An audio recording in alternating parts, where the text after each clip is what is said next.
What's up, everybody? Welcome to the Pick Six Podcast, CBS Sports Daily NFL Podcast. I'm Brinson. I'm your host. It is Tuesday, January 26th, and we have a Super Bowl to start talking about. It's the only game left in the year. It's incredible that we're already down that far. We will have a mailbag that we release before the Super Bowl, leading up to it. So if you have questions about the season, questions about the Super Bowl, leave a 5-star review on Apple Podcasts, and we will answer any and all questions.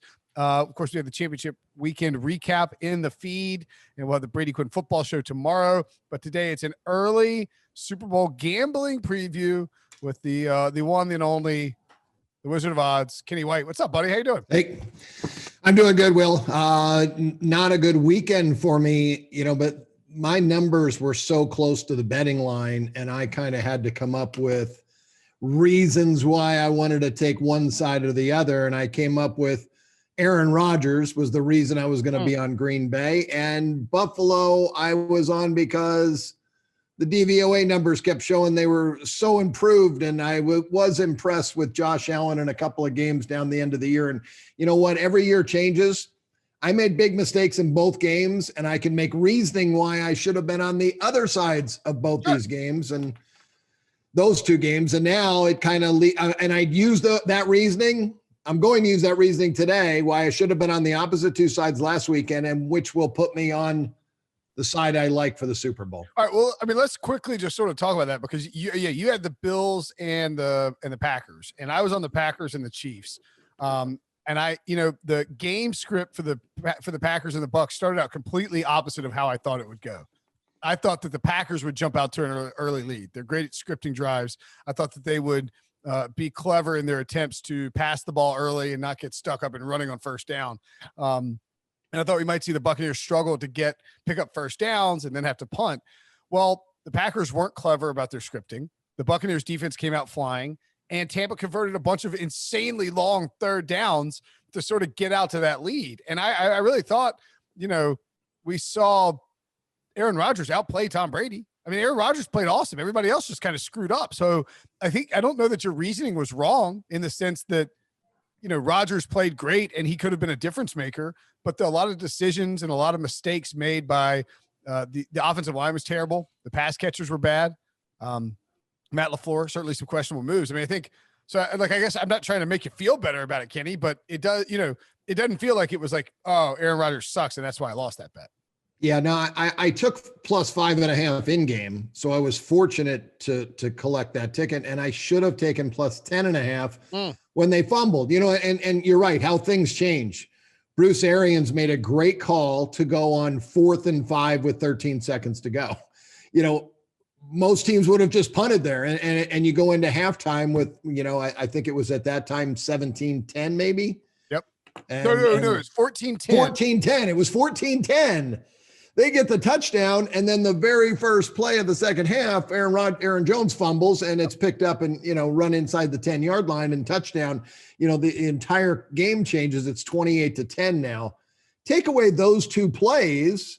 And it's, you could take away 2 plays from the Packers too, maybe in that game. If you take away those 2 plays and 2 plays from the Packers, I think the Packers still end up winning the football game. So yeah, and I mean, then I think when you look at the Chiefs and the Bills, the Chiefs just kind of played possum on us. Like they won 6 or 7 straight games. Like it's hard to, it's hard to use. I mean, correct me if I'm wrong here, Kenny, but it's hard to take into account the fact that a team might be like playing with their food, sleepwalking. Your power ratings can't tell you that the Chiefs are going to flick a switch and light the Bills up all of a sudden, right? I mean, that's just hard to do. Yeah, no, the 2 things I think kind of fooled me in that game is, one, I kept saying all year Buffalo may not be as good as they look because of the competition that they've played. And they'd only played a couple good teams all year, and they kind of struggled in those games. Playing Miami twice. Miami wasn't very good. The Jets were horrible, and New England was not a good football team. I had them 4 points below average. They just didn't have players. So, that was 6 wins right there. You take those off the schedule, and I think they played a fairly soft schedule, for the year. But anyway, the major thing was, I kept upgrading their power rating, and I think they're as good as my power rating said, but they had zero experience playing in this championship game. And Josh Allen tried to do too much. And if he didn't try to, he's trying. He wanted that turnover. All he had to do was take what Kansas City was giving him.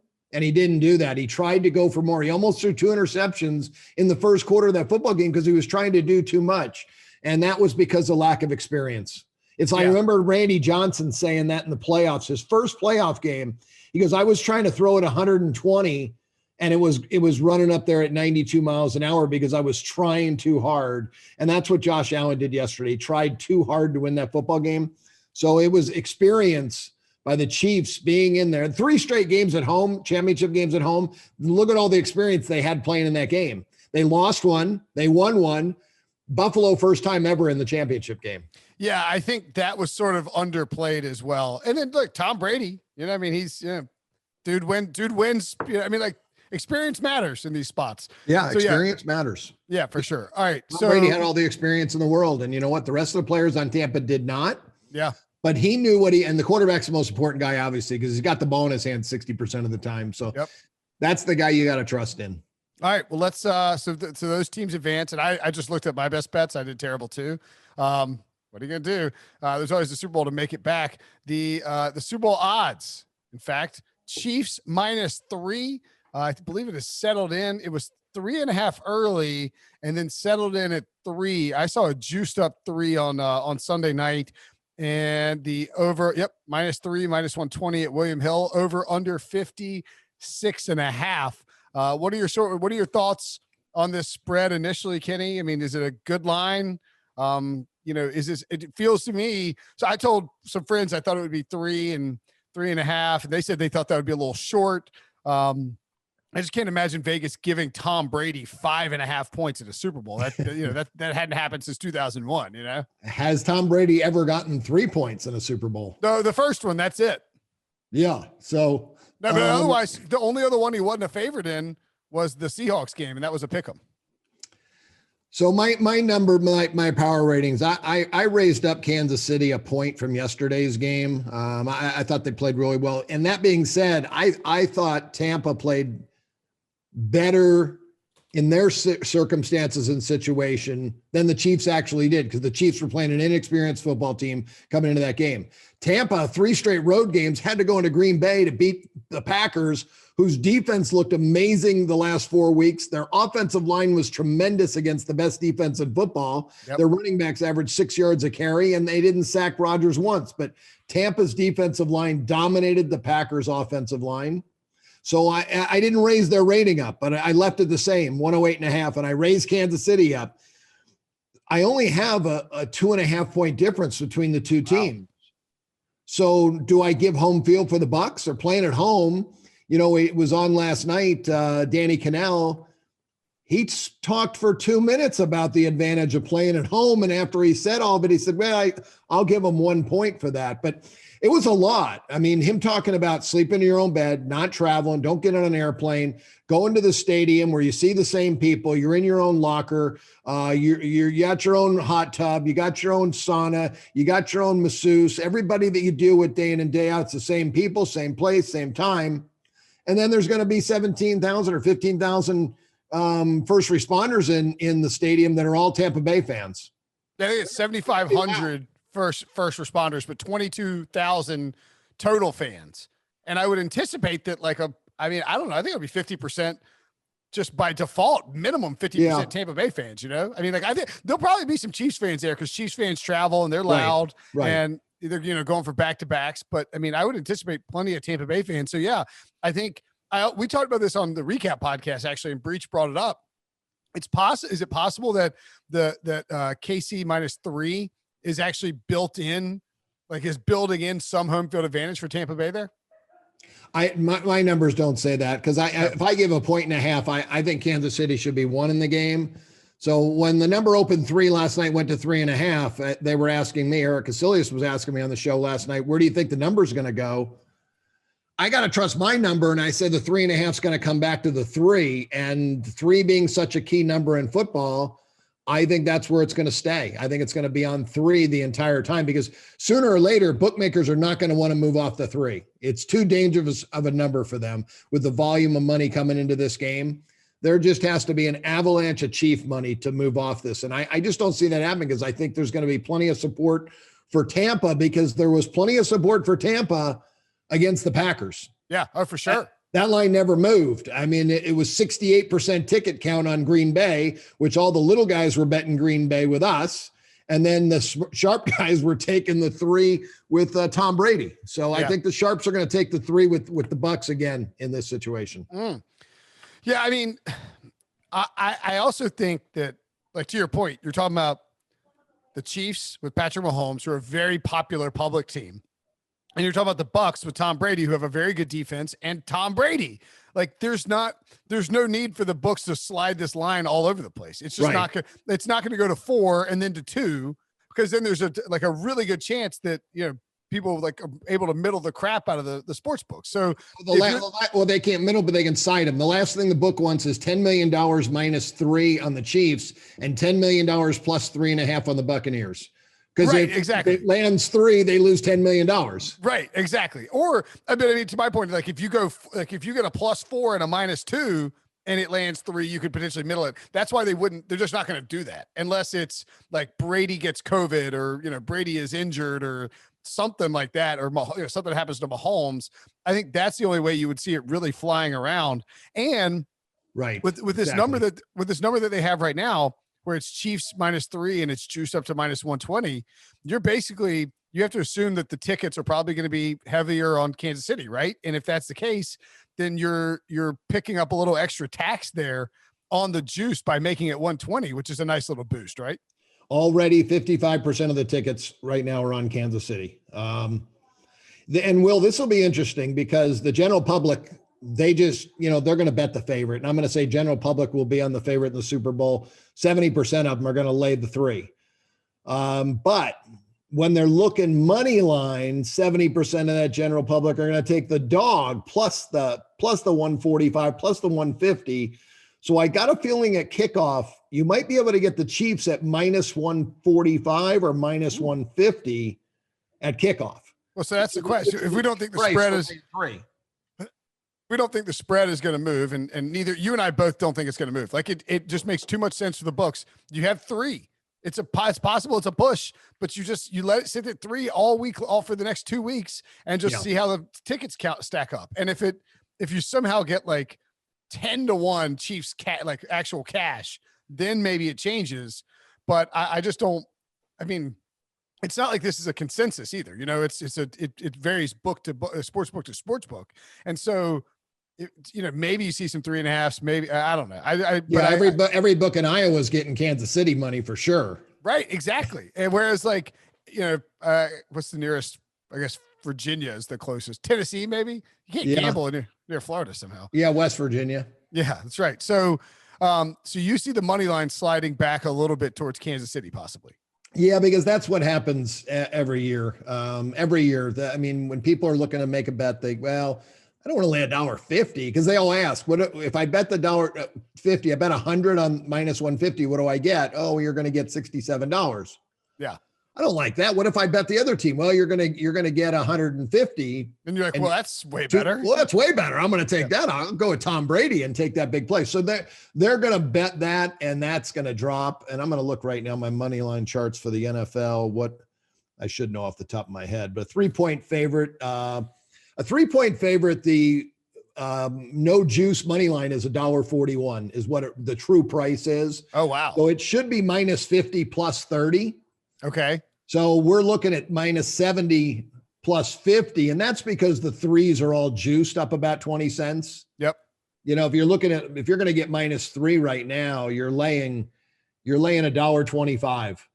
Oh, wow. So really? That's I see $1.20 at William Hill, -3, -20. Yeah, I see. Yeah, -20 at William Hill. I actually see on an offshore -3.5, -105. So it's all about in the same range. Right. And yeah, so we could see the money line come back a little bit if there's a bunch of Bucks money. And typically speaking, with these games, because with the Super Bowl, you've got 2 weeks. So it's not like it's going to go 2 weeks and sit there, and then suddenly the line's just going to take off flying. We saw that with the Chiefs and Browns prior to that playoff game, but that's really more the exception than the rule, right? Yes, that is the exception. It really is. That was shocking to see that day that they jumped on, and they were the bettors that bet that were very fortunate that Patrick Mahomes went out. If he doesn't go out, the Chiefs may cover that game too. Because all I could think of was, motivation is everything in sports. And Kansas City was not motivated their last 7-8 games of the season that they went 1-7 ATS. They could have cared less. All they wanted to do was get the playoffs started. Yep. And when it started, they turned it on against the Browns. But that first drive, it was like, oh, the Chiefs are here. They're back. Yep. And Mahomes, I didn't think showed any like lingering concerns with that toe at all against the Bills. He was mobile, as mobile as he needed to be, moved to the pocket, made great throws. And now he has 2 weeks to heal up. I mean, he should be fine for a 60-minute stretch. What about the total here? 56.5. I think it opened at 56 and has climbed a half a point, but fairly stagnant. I actually thought this might run up a little bit closer to 58. But maybe the books are a little worried about sharps coming in and hammering those unders, because typically speaking, these unders tend to hit at a higher rate in the Super Bowl, right? Yeah, it's such a big game. The teams play a little closer to the vest, but you got two teams that can really throw the football. I made the total 57.5. Okay. There was some 57.5s yesterday when they opened. I think they opened 56, went to 57.5. No, I see 57 was kind of the main opener. But it did go up to 57.5, and then some under money came in, and I'm seeing 56 kind of the main market number right now. I think that's a good number. I think it stays right there. I'm going to look to maybe bet the second quarter over. Ooh. If I can get a 16.5, if it drops to 16.5. Chiefs have been the highest scoring second quarter team in football, I believe. And you saw it on Sunday night. They scored 3 touchdowns in, rapid fire succession. So do they have that? Is that total to William Hill? They probably haven't posted that yet. It's 17 right now. Oh, 17. Okay. Yeah. So all right, cool. Nice. So you'd be looking for second quarter over. Wow. You can get the Chiefs at second quarter money line minus 121. And they're the highest scoring team. I'm not going to have, when I go in with one side, which I took 3.5 with Tampa. As I mentioned, I made the number. I have a 2.5 point difference in the power rating between the two teams. And I'm going to give a 1.5 for home field for Tampa Bay. So I think Kansas City should be 1. I took 3.5, and I will be on Tampa for most of the props, most of the quarters, and anything. I won't be on Kansas City for anything unless it's a prop bet for a player prop. Okay. So you really think this is Tampa Bay's Super Bowl to win? Well, I have to stick with my numbers. I have to trust my process, and my process tells me this is what I make the game. And, that way I'm not going to second guess myself. And I've got a bigger difference in this game than I had the two playoff games, because I made Kansas City 3. And I took 3.5 with the Bills. I only had a 0.5 point difference. And my power ratings had Green Bay 2.5 over Tampa. And I ended up laying 3 in the game because of all of the 3 straight road games. Yep. Rodgers is 64% at home. And then a little bit more current form and how well Green Bay had been playing. And that's why I laid Green Bay. I even went against my number there. So this one, at least I've got a 2.5 point edge. And that's what I look for, is 2.5 points to make a bet. So okay. I've actually got enough of room to actually make a real bet in the Super Bowl, and that's why I took 3.5. And feel good about it. Interesting. Yeah. I mean, and look, like I said, it's Tom Brady. And the other thing that I think people are sleeping on a little bit, the Buccaneers defense was awesome against the Packers. I mean, they were.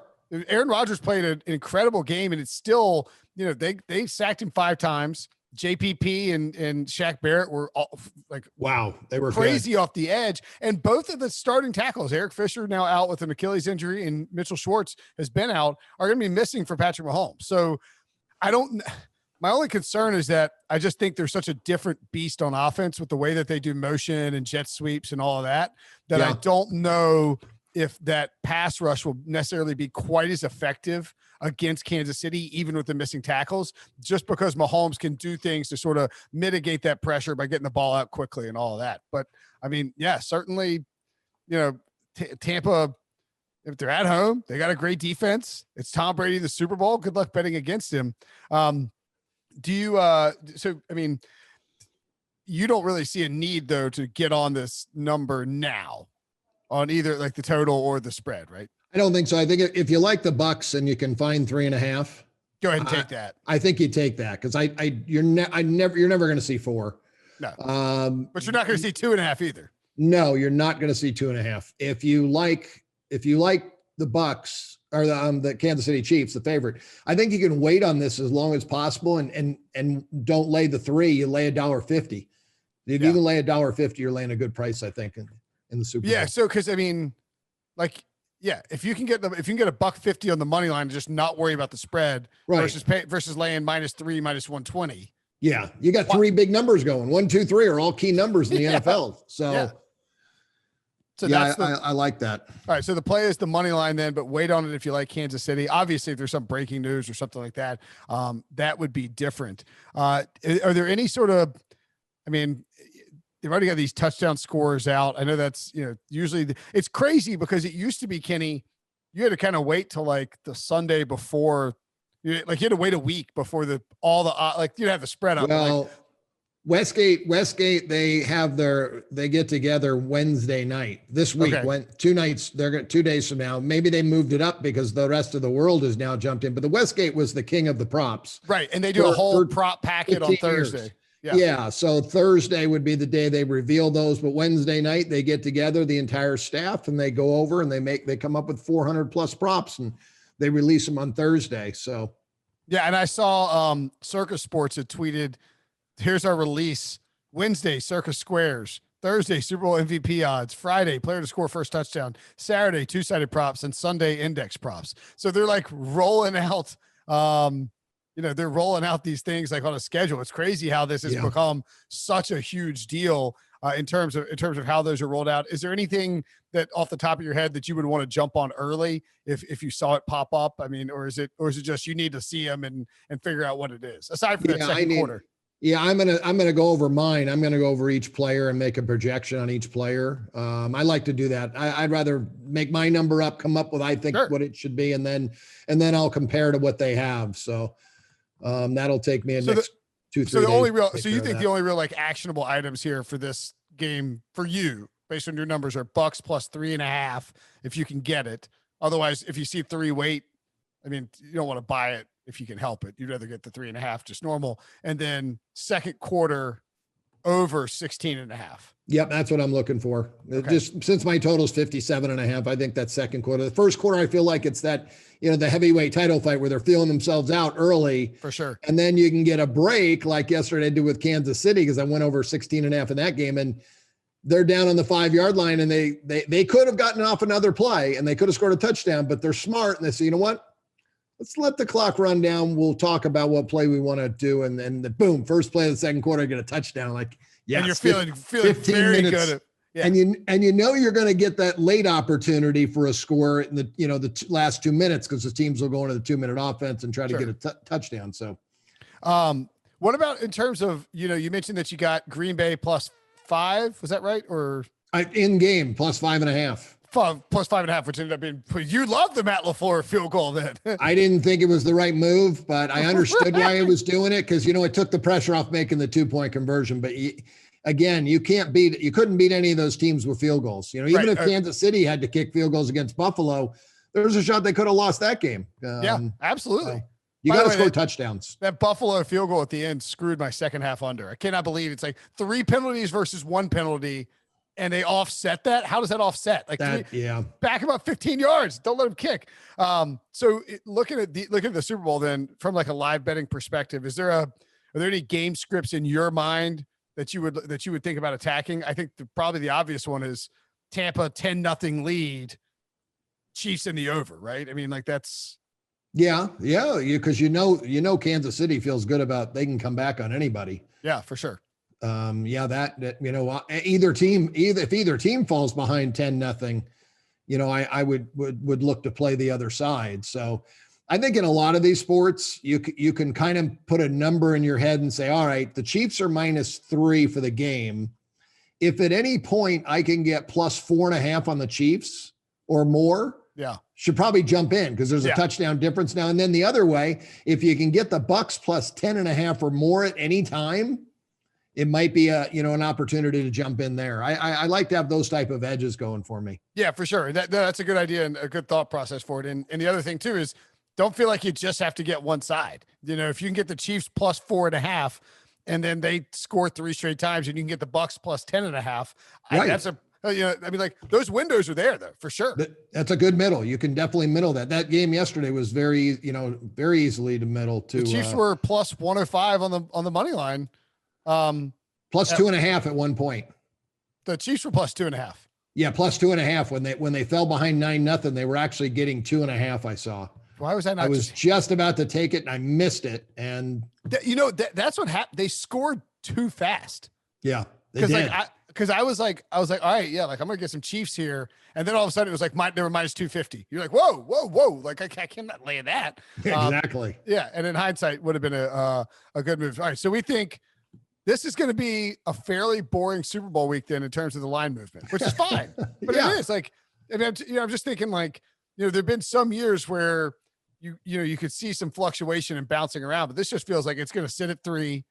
It's going to be the deference to Patrick Mahomes and Andy Reid, and we'll see what happens when it shakes out, right? Yeah, you're right about line. It will be a boring week for line movement, but more and more books putting props up, so we're going to have 400 or 500 props to be able to sift through. That's right. Yeah, When those come out, we'll obviously find some value for everybody and hopefully hit some winners. All right, Kenny, any other thoughts on this Super Bowl before we get out of here?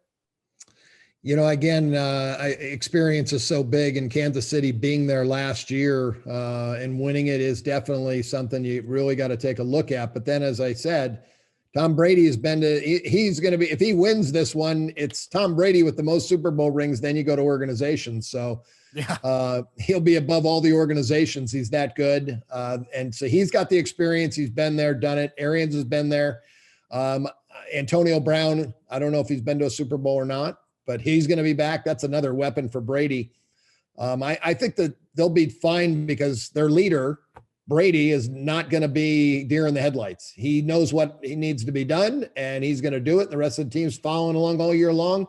They're like, hey, we'll follow you. You know what to do, and that's what they keep doing. So, yep. If you bring a pro in and he turns everybody into a better player, a better teammate. That's exactly what Tom Brady did. All right. Follow Kenny at KYD Vegas on Twitter. Watch him on CBS Sports HQ. And I'm sure we will have you back on. You'll probably be back on the show a couple times. I have 200 to spend. Yeah. You got I think everybody's going to need some longer shot props because everybody got their face handed to them. Thanks, buddy. As always, talk to you soon. Thanks, Will.